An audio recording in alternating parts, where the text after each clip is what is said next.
за нас е многу круцијално тој потпишан договор кој што сме го имале во декември 2021 за влез во владата, да си го испочитуваме до крај и како што знаете и вие јавноста, не сме ние тие кои го проблематизираат или не го почитуваат остварувањето на тој договор. Кој го проблематизира и не го почитува? Ние при влезот во владата исклучиво сме воделе преговори и сме инсистирале сите тие преговори да ги водиме со Социјалдемократскиот сојуз.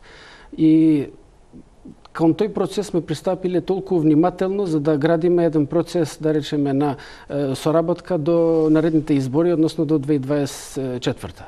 И во време кога постојат, сите сме свесни дека постојат преговори за проширување на парламентарното мнозинство. И во момент кога одредена политичка партија ги нуди ресорите што со договор ги, да речеме, ни припаѓаат на нас на алтернатива, тогаш мислам дека тоа слободно може да речеме дека е непочитување на договорот потпишан во декември 2021. Тој што не го почитува договорот од кој што сте го потпишале е практично СДСМ? Така испаѓа.